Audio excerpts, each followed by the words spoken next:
बलात्कार किया। मैं 3 घंटे तक उस घर में था। मैंने कपड़े बिखेरे, खाना फैलाया और पूरा घर तहस नहस कर दिया। और ये बेवकूफ़ पुलिस वाले मुझे छोड़ सोरी गैंग को ढूंढते रहे। तुम लोगों को क्या लगता है ये ऐसी निकम्मी पुलिस तुम लोगों की रक्षा करेगी?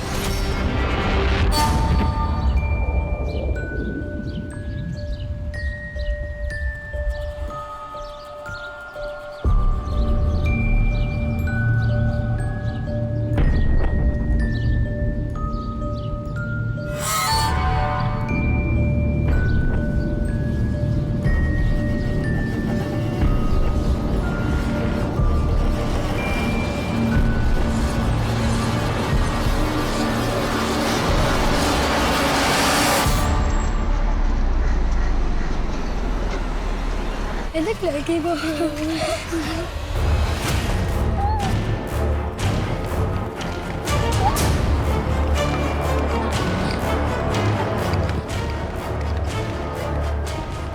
वो लड़की को देख कैसे भाग रही थी।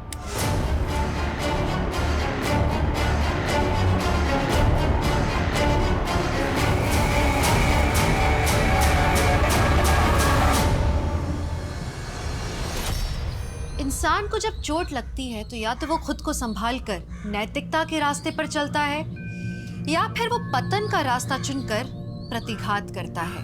बदले की भावना और उस पर अमल करना किसी भी अच्छे नागरिक को अपराधी की श्रेणी में ले आता है। और कितना भी तर्क वितर्क कर लें, अपराध कभी भी सही नहीं हो सकता। नमस्कार, मैं हूँ दिव्यांका त्रिपाठी दहिया और मैं स्वागत करती हूँ आपका क्राइम पेट्रोल सतर्क के इस एपिसोड में, जो किसी को लगे घात की कहानी है, जिसके प्रतिघात ने कई जिंदगियां ले ली।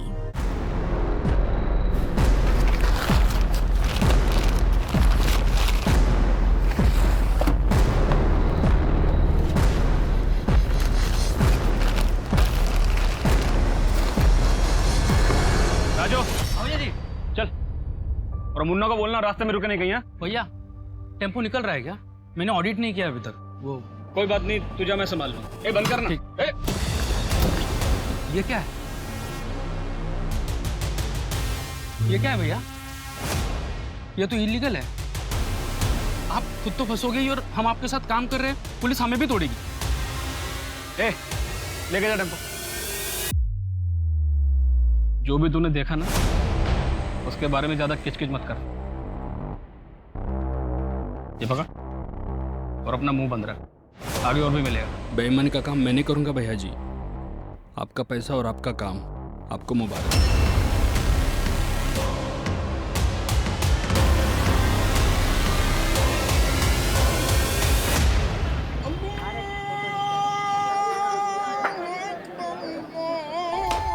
अरे वाह गीता बेटा, वेरी गुड।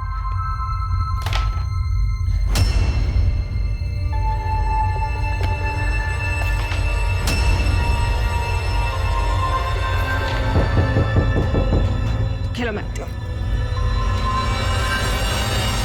आइए पीछे।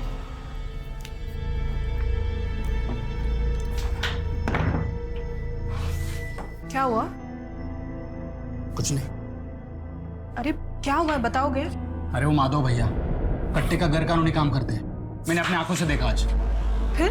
फिर क्या, नौकरी छोड़ दी मैंने। अरे नौकरी छोड़ दोगे तो कैसे काम चलेगा? अरे सूरज का इलाज, हम पहले इतने कर्जे में हैं। अरे लेकिन ऐसी जगह काम करेंगे तो एक ना एक दिन मैं भी फंस जाऊंगा ना। मुझे सब कुछ पता है, तुम चिंता मत करो। और वैसे भी सिर्फ नौकरी के भरोसे सूरज का इलाज नहीं हो पाएगा, मुझे अलग से कुछ इंतजाम करना पड़ेगा। लेकिन कैसे? चाहे जो कुछ करना पड़े, लेकिन मैं इलाज के पैसे लाऊंगा जरूर। और तुम देखना, अपना सूरज फिर से फुटबॉल खेलेगा। ए सूरज, ये देख मैं तेरे लिए क्या लाया। एक नई टी शर्ट, और पता है इस पे फुटबॉल भी लिखा है। कैसी है? पहन के दिखा। यस, दिखा मम्मी को, कैसा लग रहा है? अरे वाह मेरा सूरज।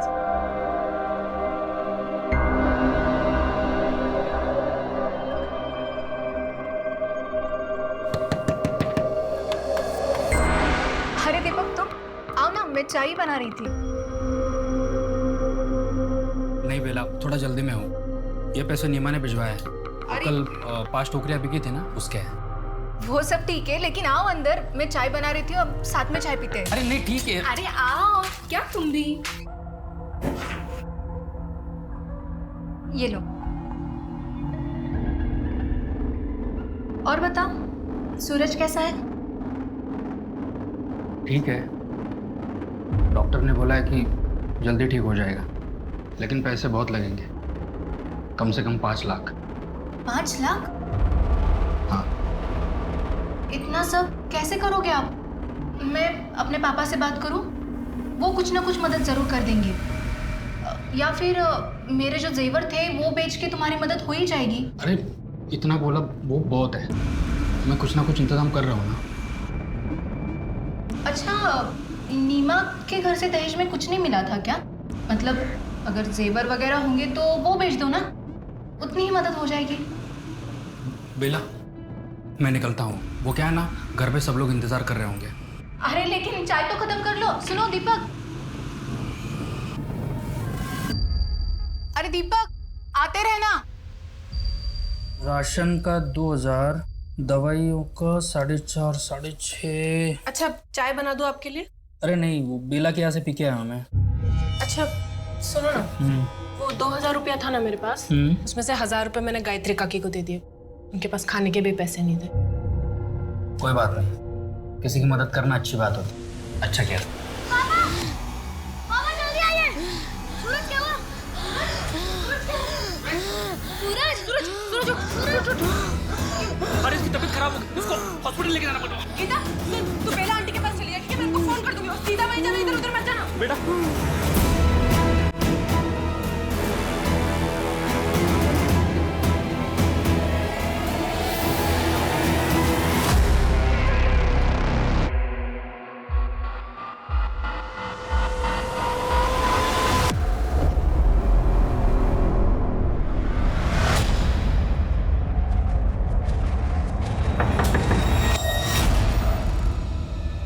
पापा नहीं आए साथ में?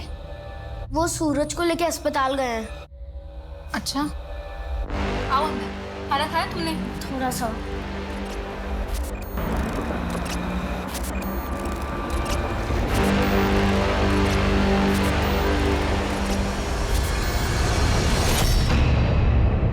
सुन नीमा, रात बहुत हो चुकी है, गीता को सुबह लाता हूँ। बेला को मैंने फ़ोन कर दिया है। डॉक्टर ने जो नई दवाई लिखी है, मैं क्या सोच रही थी, वो ले लें क्या? लेना तो पड़ेगा ही। कल मैं माजी के पास चला जाता हूँ, हो सकता है कुछ और मदद कर दे। अच्छा, आप एक बार माधव भैया से बात करके देखो ना।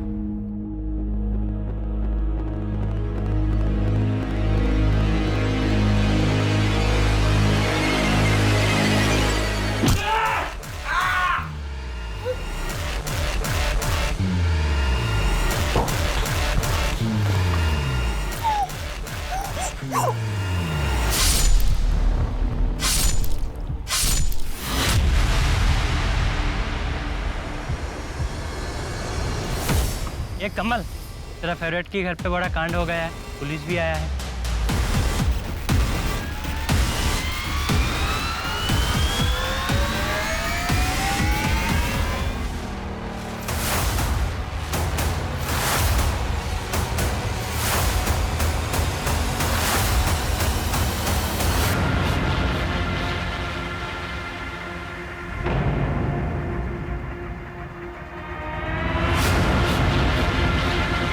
लगता है किसी भारी चीज से इसके सर पे वार किया गया। बहुत ही बेदर्दी से मारा गया है।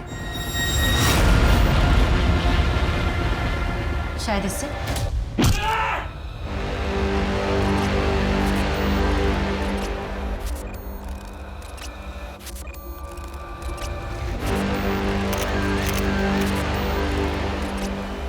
बॉडी पर सिगरेट से जलाए हुए निशान। मारने से पहले बहुत ज्यादा तकलीफ दी गई इसे। लगता है कोई इनसे बहुत नाराज था। पर किससे मैम? दीपक से या नीमा से?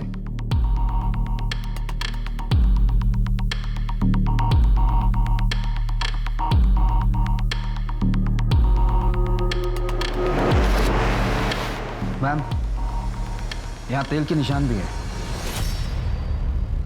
और सामान भी बिखरा पड़ा हुआ है। लगता है रॉबरी का मामला है। प्लेट्स पर भी ऑयल के निशान है एक्स्ट्रा। मैम ये मुझे सॉरी गैंग का काम लगता है। मॉडस ऑपरेंडी भी सेम है। वो लोग कच्चे पहन कर निकलते हैं शरीर पर तेल लगाकर, जिससे पकड़े न जाए, और जहाँ चोरी करते हैं वहाँ पर खाना भी खाते हैं। लेकिन मेहता, उन्होंने आज से पहले कोई हत्या नहीं की, एटलीस्ट हमारे सामने तो नहीं। हमारे सामने ऐसा कोई केस नहीं है।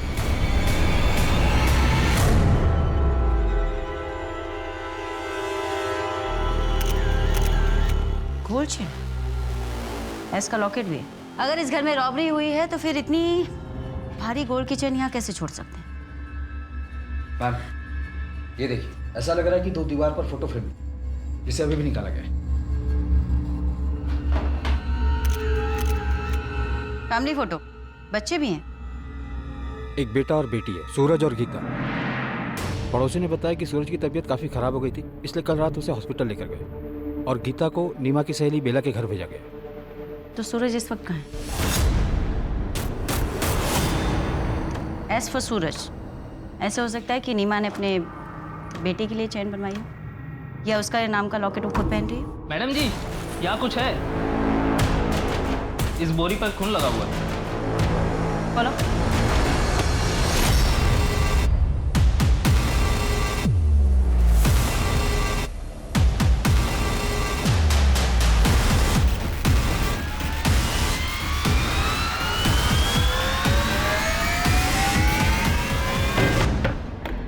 गीता कहाँ है? हाँ? गीता कहाँ है? अंदर सो रही है। गीता? गीता? अभी यही तो सो रही थी, पता नहीं कहाँ चली गई। अगर यहीं सो रही थी तो कहाँ जा सकती है? उसे लेने कोई आया था क्या? नहीं, सुबह दीपक आने वाले थे, लेकिन आप लोग यहाँ। देखिए, हमें दीपक, सूरज और नीमा की लाश मिली है उनके घर से। क्या आप बता सकते हैं कि ये चैन नीमा की है? इतनी बड़ी गोल्ड चेन? नहीं, ये नीमा की नहीं हो सकती। वो इतने अमीर है ही नहीं। सूरज के इलाज के लिए उन्हें 5 लाख जुटाने में बहुत मुश्किल हो रही थी। ये उनकी नहीं हो सकती। बेला जी, एक बात बताइए, अगर गीता यहाँ पर नहीं है तो कहाँ हो सकती है? कहाँ जा सकती है? नहीं, क्या उसके परिवार की किसी के साथ कोई दुश्मनी थी? नहीं, उनकी किसी से क्या दुश्मनी हो सकती है? नहीं। हाँ, लेकिन एक लंबा चौड़ा पठान कई दिनों से दीपक को ढूंढ जरूर रहा था। कुछ और? नहीं। अगर कुछ याद आए तो प्लीज फोन कर देना।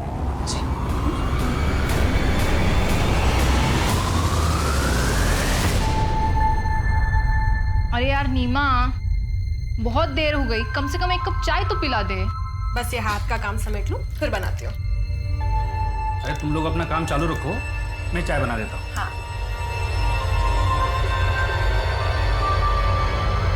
यार नीमा, तुझे एक बात बोलूं, तू बड़ी खुशनसीब है कि तुझे दीपक जैसे पति मिले। अरे मतलब मेहमानों के बारे में जो इतना सोचता है, वो तो अपने बीवी को पलकों पर ही बिठा कर रखता होगा ना।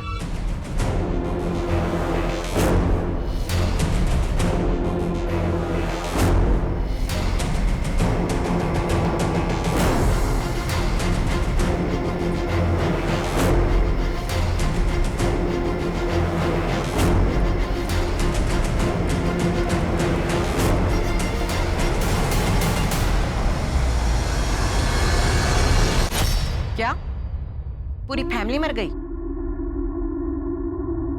ठीक है, तो तुम अभी इतना बौखलाओ मत। मर्डर हुआ है तो पुलिस तो आएगी ही ना। ऐसा करो, तुम अंडरग्राउंड हो जाओ और तब तक इस शहर में मत आना जब तक हम ना बुलाएं। किसी काम की नहीं है मुस्टंडे, पैसा डुबा के ही मानेंगे। मैम लोकल ज्वेलर से पता चला है कि वो केरला का डिजाइन। केरला पुलिस को फोटो भी भेज दी है। चैन बहुत ही महंगी है। अगर हमें कहीं से ये पता चल जाए कि वो चैन किसकी है तो शायद हमें कोई लीड मिले। प्रदीप, जिस तरीके से बॉडीज को प्लेस किया गया था उससे कोई पर्सनल एंगल लगता है। दीपक का सर पानी के अंदर, नीमा की बॉडी इतनी एक्सपोज्ड, ऐसे लगता है जैसे कोई खुन्नस खाया हुआ था। उन्हें देखना ही नहीं चाहता था। मैम सॉरी गैंग के खिलाफ एविडेंस तो मिले हैं, पर मुझे भी एंगल पर्सनली लग रहा है। पर एक बात मेरी समझ में नहीं आ रही कि इतनी गरीब फैमिली को कोई टारगेट क्यों करे। सूर्य गैंग का कुछ और पता चला? एरिया में कई जगह दिखाई दिए, रेड अलर्ट जारी किया। प्रदीप, नीमा और दीपक का पर्सनल एंगल भी खंगाल, हो सकता है केस वहां से जुड़ा।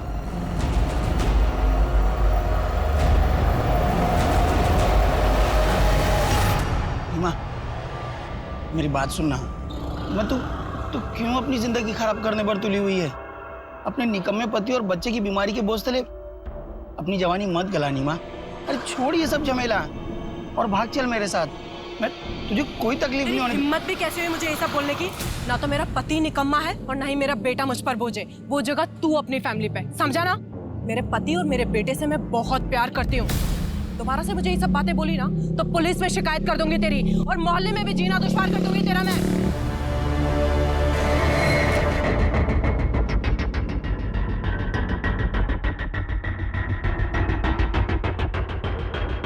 दीपक के घर की तरफ जाने वाली गली के बाहर जो सीसीटीवी कैमरा लगा हुआ है उसमें ये सब कैप्चर हुआ, और ये दीपक के घर से मेन रोड तक जाने का यही एक रास्ता है। प्रदीप, ये सोरी गैंग का तो नहीं लग रहा, पर ये लोग पीछे से भी तो आ सकते हैं ना। पीछे वाला रास्ता? वहाँ कोई सीसीटीवी नहीं मैम, मोहल्ले के अंदर जाने का यही एक रास्ता है। इस बैग पे जिम करो, पता करो इस डिजाइन और इस कंपनी के बैग कौन सी दुकानों में बेचे जाते हैं। मैडम, हॉस्पिटल के अकाउंट डिपार्टमेंट से पता चला है कि दीपक ने इलाज के लिए 4 लाख की पेमेंट की है। इसमें से 3 लाख कार्ड से और 1 लाख कैश पे की है। दीपक या उसके परिवार के पास इतने पैसे नहीं थे, फिर इतने पैसे अचानक से कहाँ से आ गए? मैं दीपक की बैंक स्टेटमेंट निकलवाता हूँ। दीपक या नीमा का कोई रिश्तेदार जहाँ पर गीता जा सकती है? भागलपुर गांव में कुछ रिश्तेदार हैं, पर गीता वहाँ पर भी नहीं है। अगर वहाँ पर भी नहीं है तो बच्ची गई कहाँ? सेफ है भी या नहीं?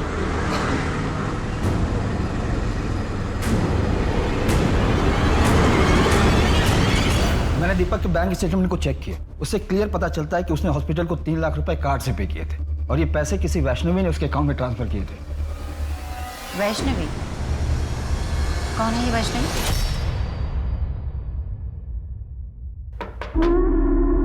अरे आओ दरोगा, आओ। कहिए कैसे आना हुआ?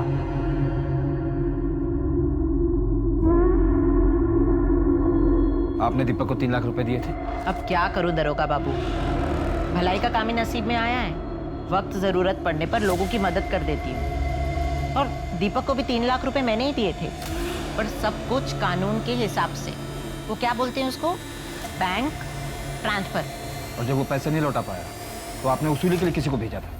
आफ्ताब को भेजा था। और आपके उस आफ्ताब ने एग्जाम्पल सेट करने के चक्कर में उसको और उसके पूरे परिवार को ही मार दिया। दरोगा बाबू, अगर हम ऐसे ही लोगों को मारने लगे तो लोग हमसे पैसे क्यों लेंगे? 3 लाख रुपए दिए थे, कोई सिक्योरिटी नहीं रखी? सिक्योरिटी के तौर पे घर के पेपर दिए थे उसने। अब तुम बोलोगे उसके मकान के चक्कर में मैंने उसको मार दिया। तुम मेरा घर देखो और उसका मकान देखो। ये आफ्ताब का है? वो तो अपनी गर्लफ्रेंड के साथ लखनऊ गया है घूमने। सर, मैंने वैष्णवी के बारे में सब कुछ पता कर लिया कि पैसों की वसूली के लिए आफ्ताब नाम का एक बंदा जाता है। हिस्ट्री शीटर है वो, और उस पर सेक्सुअल असॉल्ट के आरोप भी है। बेला ने भी यही कहा था कि दीपक के पीछे कोई लंबा चौड़ा पठान पड़ा था। हो सकता है ये पठान आफ्ताब ही हो। अपने खबरियों को अलर्ट करो, देखते ही आफ्ताब कब तक अंडरग्राउंड रहता है। सर, पर एक बात समझ में नहीं आ रही है कि जब दीपक के घर में भारी गोल्ड की चेन थी तो उसने वैष्णवी से पैसे उधार क्यों लिए? बोल भैया जी, थोड़े पैसों की जरूरत थी मुझे। हर महीने पगार से काट लीजिएगा, और आप बोलोगे तो मैं ओवर टाइम भी कर लूंगा। हाँ बोल, कितने चाहिए? वो 4 से 5 लाख की जरूरत। क्या 4-5 लाख? भाई दिमाग ठीक है तेरा? 10-20 हज़ार की बात होती तो मैं सोचता भी। तू भी बोल रहा है 4-5 लाख? चल जा अपना काम कर। 4-5 लाख? नहीं, तू चीटर है। मैंने चीटिंग नहीं की है सूरज। अरे मेरी रानी यही नहीं गई है। चीटिंग कर रही है, तू चीटर। क्यों शोर पापा मचा ने रहे हो? दूध पी ले पहले। तू चीटर है। सुनो मेरी बात। अरे चुप रहो। अब मैं तुमको सिखाऊंगा बिना चीटिंग के कैसे जीतते हैं। नीमा आओ बैठो। ये स्ट्राइकर है। इस ब्रूटल मर्डर केस में तकलीफों से गुजरता लेकिन हंसता खेलता परिवार उजड़ गया था, और इस अपराध को अंजाम देने वाले का कोई सुराग तक नहीं मिल रहा था। फिलहाल उस इलाके में लूटपाट करने वाला सोरी गैंग पुलिस के शक के घेरे में सबसे ऊपर था, लेकिन मुश्किल बात ये थी कि ये सिर्फ रॉबरी का केस नहीं था। दूसरी तरफ सूद पर पैसा देने वाली वैष्णवी थी, जिससे दीपक ने अपने बेटे के इलाज के लिए उधार में पैसे लिए थे और वो उसे लौटा नहीं पा रहा था। लेकिन क्या इन्हीं में से किसी ने इस हत्याकांड को अंजाम दिया था, या फिर कोई ऐसा भी था जो अभी तक पुलिस के शक से बाहर था?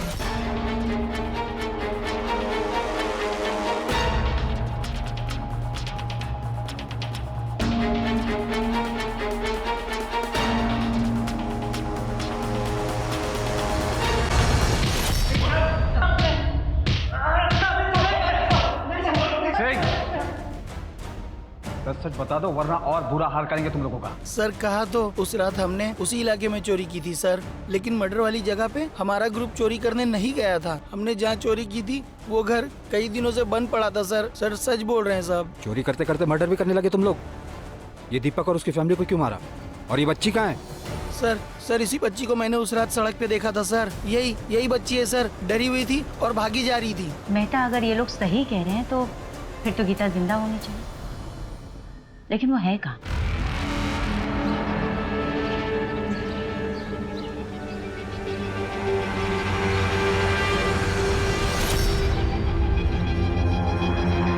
अकेले हो यहाँ? डरो मत, तुम्हारे मम्मी पापा नहीं है? मैं बेटा तुम्हारा नाम क्या है बताओ? गीता। तुम्हें भूख लगी होगी ना?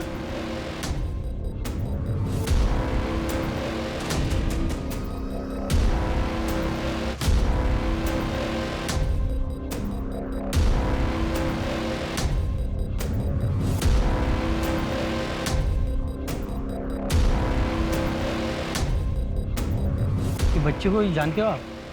अरे ये तो वही है ना, दूसरे वाली गली में रहती है। सुना है इसकी माँ का मोहल्ले में किसी लड़के के साथ लफड़ा था। किसके साथ?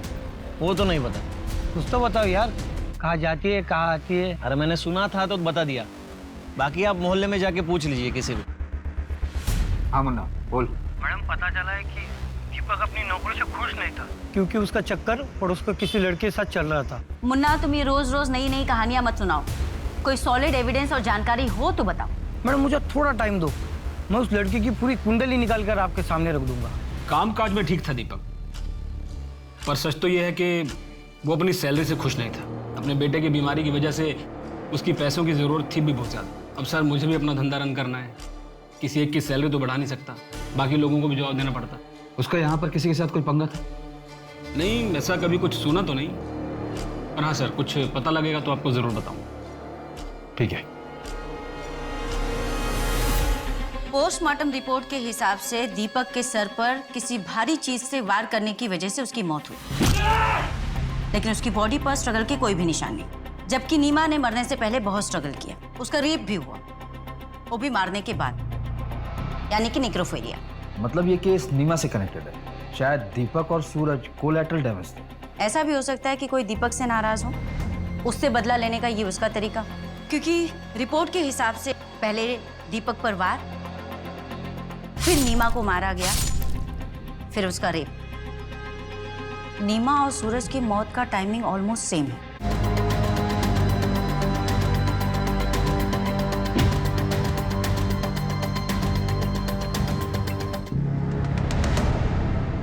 लेकिन इस सब के पीछे क्रिमिनल का मोटिव क्या था? मैडम, केरला से गोल्ड चेन की सारी इंफॉर्मेशन आ गई। वो गोल्ड चेन दरअसल में मुनी जमानी माला कहलाता है और ये स्पेसिफिक डिजाइन खोजी कोड़े में बनाई जाती है और खोजी कोड़े के जिस ज्वेलर ने बनाई थी उसी का इनिशियल एस उस पर था। यानी कि वो एस सूरज के लिए नहीं था। कुछ बताया उसने कि वो माला उसने किसके लिए बनाई थी? पिछले साल ही उसकी मौत हो गई थी, तब से वहाँ ऐसा कोई गहना नहीं बनाया गया। उसका एक बेटा था मैम, जो अब केरला में नहीं रहता, लेकिन पुलिस उसे ट्रैक कर रही है। Ma'am Dhanipur triple murder case में आरोपी कब पकड़ा जाएगा? देखिए मैडम, अभी इन्वेस्टिगेशन चल रही है। अभी तक की जांच में हमारे सामने कोई भी ऐसा पुख्ता सबूत नहीं आया है, पर हम कोशिश कर रहे हैं। लेकिन किसी गरीब फैमिली को मारने के पीछे क्या वजह हो सकती है? I mean, इसके बाद क्या लोग अपने घरों में सुरक्षित महसूस करेंगे? देखिए, हमें पूरा भरोसा है कि कातिल जल्द से जल्द पकड़ा जाएगा और उसे कड़ी से कड़ी सजा मिलेगी। लेकिन कातिल कौन हो सकता है? कोई सरफिरा या विकृत मानसिकता का इंसान। ऐसे लोग वारदात को अंजाम देने के बाद कहीं जाकर छिप जाते हैं, लेकिन औरतों और बच्चों की जिंदगी से खिलवाड़ करने वाला चाहे जहाँ भी छिपा हो, हम उसे ढूंढ निकालें। Thank you. लेकिन मैम, जिस कॉन्फिडेंस के साथ आप कह रही हैं, क्या आप उसे सच में पकड़ लेंगी? मुझे नहीं लगता है आपके पास कोई ठोस लीड है।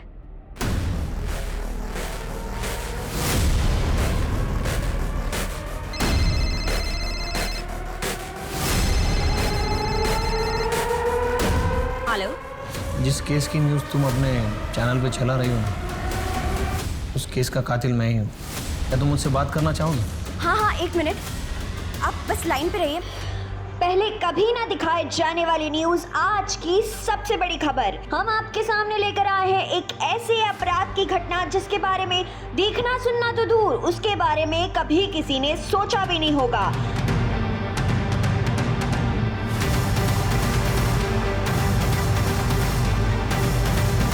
मैम, आपने न्यूज़ देखा? नहीं, क्यों, क्या हुआ? मैंने वास से 2 बार उसके सर पर वार किया, वही वास जो उनके घर को बहुत खूबसूरत बना रहा था। फिर वो बेसुध होकर बिस्तर से गिर गया। आवाज़ सुनकर औरत भी जाग गई और मैंने उसे भी मारा। उसके आदमी को मारने के बाद मैंने उस औरत को खींचा और उसके साथ बलात्कार किया। उनके लड़के को मारने का मेरा कोई इरादा नहीं था, लेकिन वो जाग गया और माँ से पानी मांगने लगा। मैंने उससे कहा वापस सो जा, लेकिन वो मुझसे ही पूछने लगा कि तुम कौन हो, और मम्मी चोर, घर में चोर घुसा है, ऐसे चिल्लाने लगा। तो मैंने उसे बिस्तर के बगल में रखी ईंट से मार दिया। मैं 3 घंटे तक उस घर में था। मैंने कपड़े बिखेरे, खाना फैलाया और पूरा घर तहस नहस कर दिया। और ये बेवकूफ़ पुलिस वाले मुझे छोड़ सोरी गैंग को ढूंढते रहे, जबकि मैं खुला घूम रहा था। तुम लोगों को क्या लगता है ये ऐसी निकम्मी पुलिस तुम लोगों की रक्षा करेगी? आपका नाम क्या है? नाम में क्या रखा है, मैं आप लोगों को बता रहा हूँ। ये निकम्मे पुलिस वाले मुझे कभी नहीं पकड़ पाएंगे, क्योंकि वो मुझ तक कभी पहुंच ही नहीं सकते।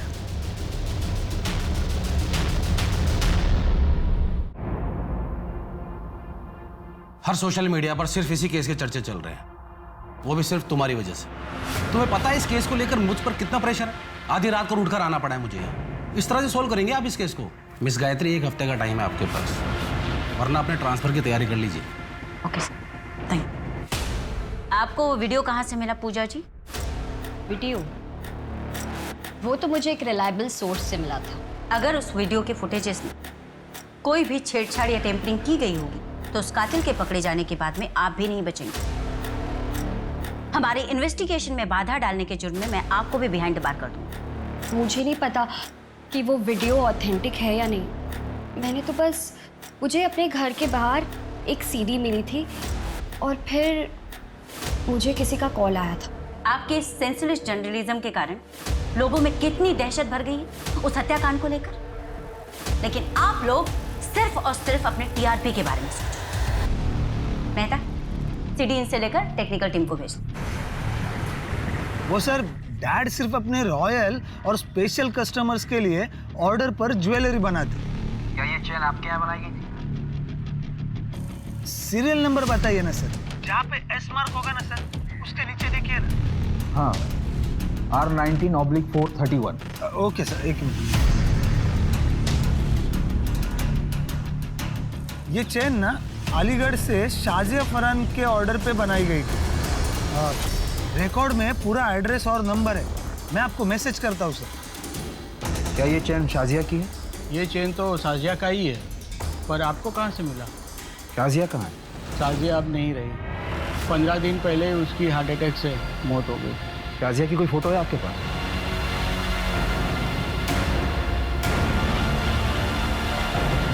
अपनी ज्वेलरी के साथ उसे हमने दफन किया था।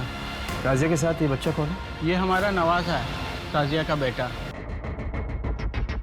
चैन की मिस्ट्री को सॉल्व करना पड़ेगा। एक काम करो मेहता, कोर्ट से ऑर्डर निकलवाओ, इस साजिया की बॉडी को निकलवाते हैं, एग्जामिन करते हैं। मैम, मुन्ना का फोन भी आया था, उसने बताया कि नीमा के मोहल्ले में एक लड़का रहता है कमल, वो नीमा को पसंद करता था। ले आओ उसे भी।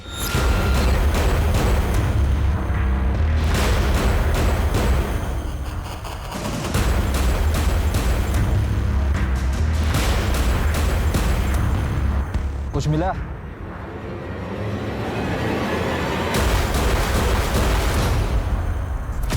डेड बॉडी पर एक भी ज्वेलरी नहीं है। बॉडी को पोस्टमार्टम के लिए भेजो। साहब, मैं सच्ची कह रहा हूँ साहब, उस रात मैं अपनी चचेरी बहन की शादी में गया था। साहब, आप चाहे तो रिश्तेदारों से भी पूछ सकते हैं, पूरी रात वही था।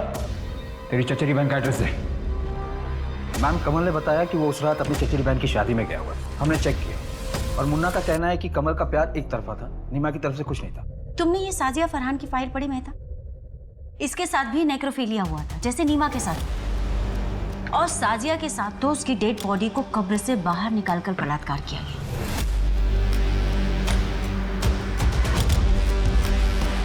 जर्नलिस्ट का क्या? मैम किलर ने जर्नलिस्ट को जिस नंबर से फोन किया था वो फेक आईडी पर लिया गया था, वहां तो डेड एंड है। मेहता, इन सब के पीछे जो कोई भी है, ये सब कुछ प्लान किया है। वो ऑयल स्टैंड्स का प्लान करना, खाना जानबूझकर छोड़ना, नीमा के अफेयर वाली बात, दीपक के ऑफिस की प्रॉब्लम वाली बात, ये सब कुछ डेड एंड पर जाकर ठहर जाती। इसका मतलब इस केस की इन्वेस्टिगेशन को शुरू से ही गुमराह किया गया। वो क्राइम सीन सिर्फ और सिर्फ हमें मिसलीड करने के लिए क्रिएट किया गया था। क्या सच में इस हत्याकांड की जांच उस शातिर अपराधी के बिछाए जाल में उलझती जा रही थी? इन्वेस्टिगेशन में ये इशारा जरूर मिल रहा था बार बार कि जुर्म करने वाला एक नेक्रोफिलियक है। अपराधी इतना शातिर था कि हर मिला हुआ सुराग अधूरा था। शहर के लोग दहशत में और पुलिस बेबस, बस एक लीड मिलने का इंतजार कर रहे थे सब। पापा आपने फिर से पकड़ लिया। मेरा चुपकली इधर बैठा है, आजा बाहर, चल चल अब मम्मी को ढूंढते, आजा। मम्मी मम्मी मम्मी कहाँ छुपी है?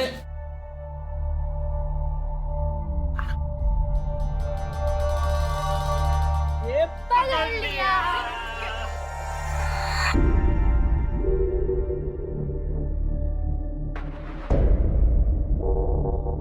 जिस दिन शाजिया की मौत हुई थी उस दिन शाजिया के घर पर कोई ज्वेलर आया था। शाजिया ने अपनी सहेली को फोन करके कहा था कि अगर उसे ज्वेलरी देखनी हो तो उसके घर आ जाए, क्योंकि वो ज्वेलर बहुत ही सस्ते दामों में ज्वेलरी बेच रहा था। हालांकि शाजिया की सहेली शाजिया के घर नहीं आई थी और शाम को जब शाजिया के पेरेंट्स घर आए तो उसकी मौत हो चुकी थी।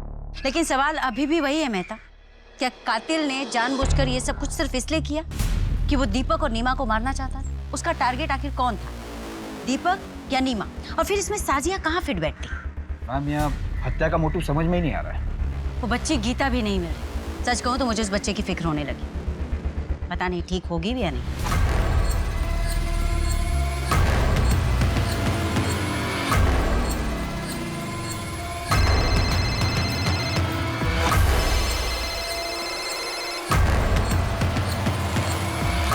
हेलो, ठीक है मान कहा।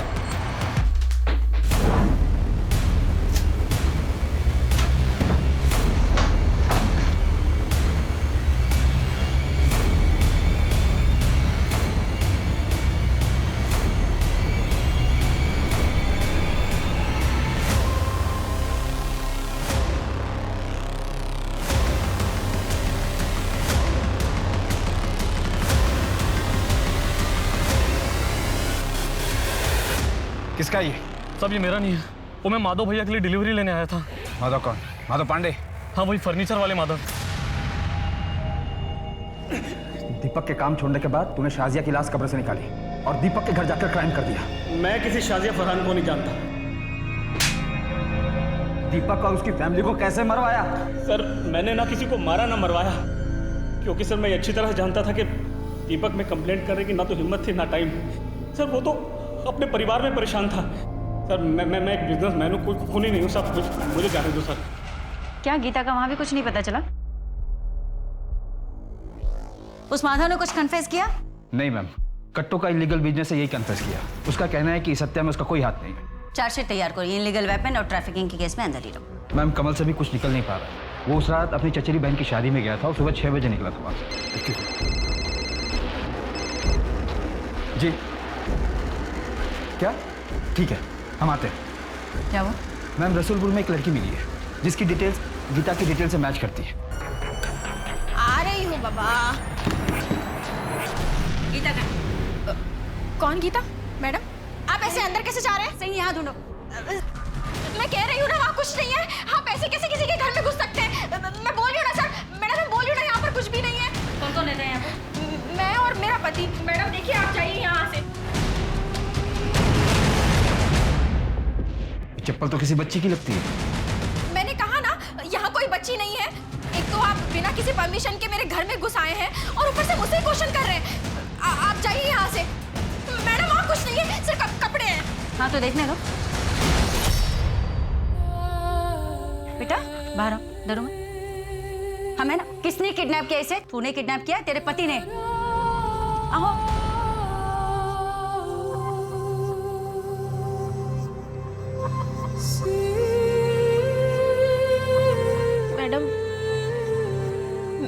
कोई बच्चा नहीं है, मैं माँ नहीं बन सकती। इसलिए जब मैंने गीता को देखा तो मेरा मन नहीं माना और मैं अपने साथ अपने घर ले आई। हमारे पास बहुत पैसा है, लेकिन मेरा पति शराबी है, इसलिए मैंने गीता के बारे में अब तक उन्हें कुछ नहीं बताया। पता नहीं गीता किसी भी आदमी को देखती है तो ऐसे डर जाती है कि अलमारी में जाके छुप जाती है। अगर ऐसी बात है तो तुमने पुलिस स्टेशन में इन्फॉर्म क्यों नहीं किया? हम पिछले 15-20 दिनों से इस बच्ची की तस्वीर लेकर यहाँ वहाँ ढूंढ रहे। मैंने न्यूज़ में देखा था कि मर्डरर ने किस तरीके से आप लोगों को चैलेंज किया था। मुझे गीता की जान की चिंता है, इसलिए मैंने किसी को कुछ नहीं बताया। हाँ, लेकिन गीता ने अपने माँ बाप के कातिल को देखा है।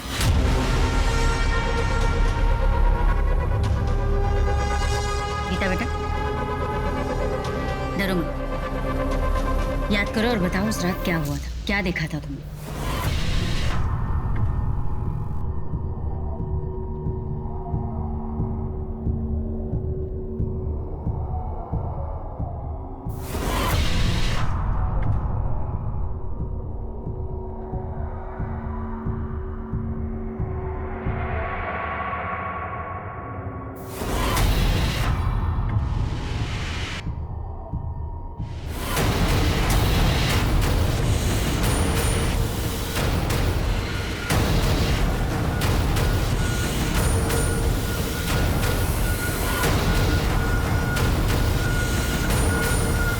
मैंने उसका चेहरा नहीं देखा, उसे सिर्फ पीठी नजर आ रही थी और वो बार बार अपने हाथों पे ऐसे खुजा रहा था। और कुछ चीज, कुछ और देखा हो तुमने? कुछ याद है तुम्हें? हाँ, उसने अपने कान में बाली पहनी थी। मुन्ना, वो आदमी बार बार खुजली करता था, कान में बाली पहनता था। क्राइम सीन पर उसने ड्रिंक भी किया था, शायद अल्कोहलिक हो। ऐसे किसी भी आदमी के बारे में चारों तरफ पता करो, ढूंढो उसे, ठीक है? अच्छा मुन्ना, तुमने एक बार नीमा के अफेयर के बारे में बात बताई, पर आगे कोई लीड नहीं दी। कि बच्चे को जानते हो आप? देखो भाई, लड़की के बारे में कुछ मालूम नहीं मुझे। माँ के बारे में पूछेंगे तो मोहल्ले में कोई भी तब वो खुजली करते जा रहा था और मेरे को नीमा के बारे में बता रहा था। तुमने उसे देखा था? स्केच बनवा सकते हो? हाँ साहब, कोशिश करूंगा।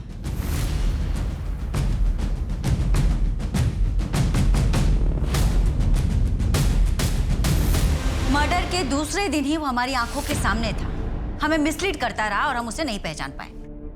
आज की तारीख में हमारे पास केवल उसका स्केच है और हम उसके बारे में कुछ नहीं जानते।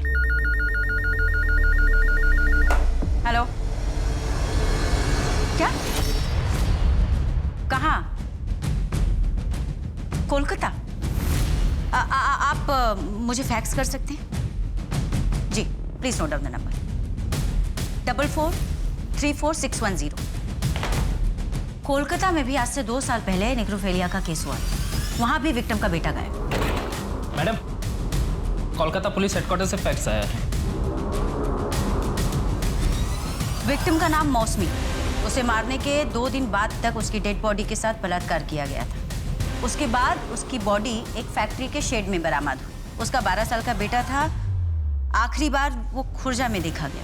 इस मामले में भी सस्पेक्ट एक साड़ी बेचने वाला था जो अक्सर मौसमी से मिलने आया करता था, क्योंकि मौसमी को नई डिजाइन की साड़ियों का शौक था और वो उसकी कमजोरी थी। ये वही स्केच वाला है शायद, जिसके शिकार सारी औरतें और उनके बच्चे हुए। लेकिन मैम, ये कोइंसिडेंस भी तो हो सकता है। ये भी तो हो सकता है कि इस बार कोई कोइंसिडेंस ना हो, उसकी मोडस ऑपरेंडी ही ऐसी हो। वो पहले औरतों की कमजोरी का पता लगाता हो, उसके बाद में उन्हें अपना शिकार बनाता हो। लेकिन नीमा की वीकनेस क्या थी?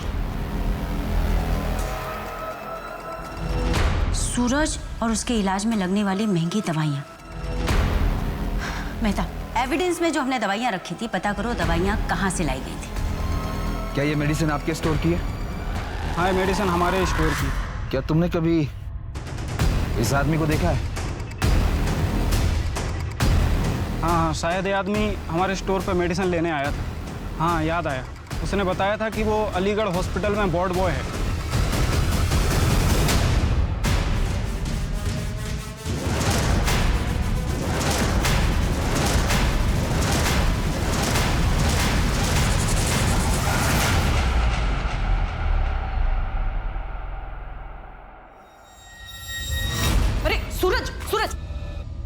मना किया ना तुझे, कभी सुनता नहीं है मेरी बात। ऊपर कर पैर।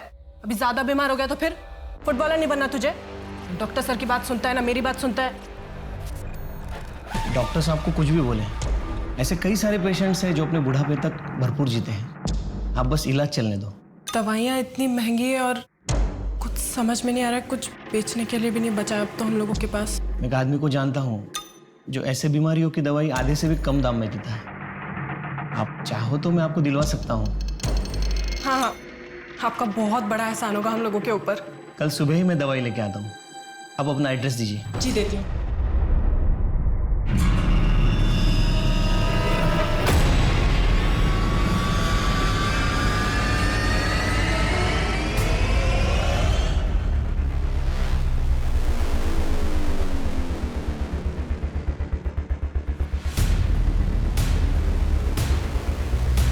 चेक करो।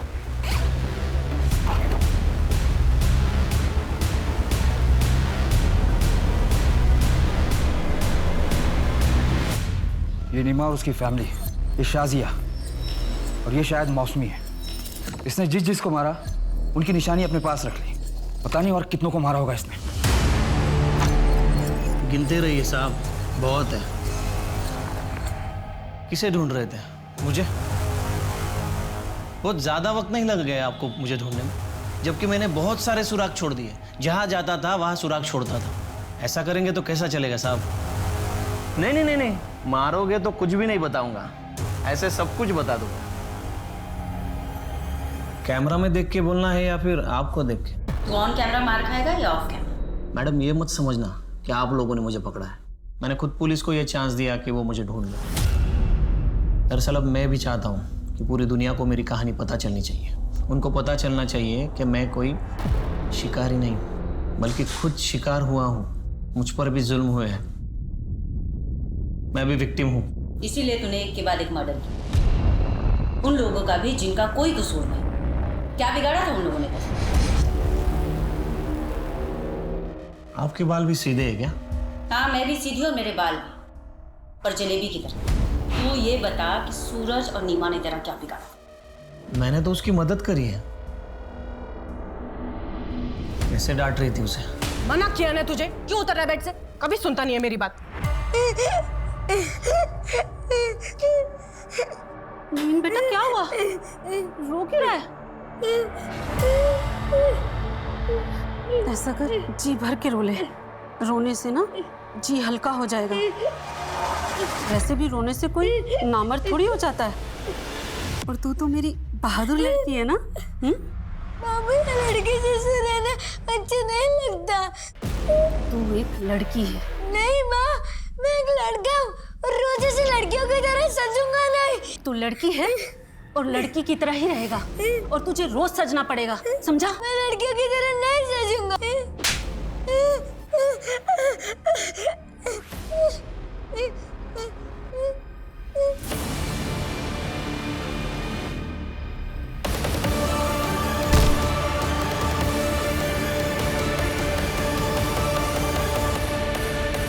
बहुत सुन ली तेरी कहानी, अब ये बता कि ये सब तूने क्यों किया? कोई अपने बच्चों को डांटे, उन पर अपना हक जमाए, उनको तकलीफ दे, मुझसे बर्दाश्त नहीं होता। और मैडम, ये सभी औरतें वही कर रही थी। मैंने उन्हीं औरतों को मारा जिनके बाल सीधे थे, और उन सभी औरतों के बालों में से मुझे वही खुशबू आती थी जो मेरी माँ के बालों में से आती थी। मुझे जितना तुझ पर गुस्सा आ रहा है ना, उससे कहीं ज्यादा तरस आ रहा है। जिस माँ की जातियों और परवरिश की तू बात कर रहा है, तू बिल्कुल उसके जैसा बन गया। मैं कोर्ट से रिक्वेस्ट करूंगी कि तुझे ऐसी कड़ी से कड़ी सजा मिले ना कि दूसरा कोई तुझ जैसा ना बने। नवीन पूरी दुनिया को ये बताना चाहता था कि उसके साथ कितना अन्याय हुआ था। उसे ये लगता था कि वो शिकारी नहीं, वो खुद शिकार है। जबकि सच्चाई ये है कि एक मानसिक आघात ने उसे नेक्रोफिलियाक बना दिया था। उसने जो किया था वो कोई मामूली अपराध नहीं था। महिलाओं के प्रति भारी नफरत ने उसे अंधा बना दिया था, और प्रतिघात में वो मासूम औरतों पर हमला करता था। अपने ऊपर हुए घात से उबरकर सही दिशा में बढ़ना ही इंसानियत है। यही फर्क है एक अच्छे नागरिक और एक अपराधी के बीच में। आप अपनी हर प्रतिक्रिया में नैतिकता को याद रखें। इस आशा के साथ मैं दिव्यांका त्रिपाठी दया अब लेती हूँ आपसे विदा। फिर मिलूंगी एक नई सच्ची कहानी के साथ। आप देखते रहें क्राइम पेट्रोल सतर्क।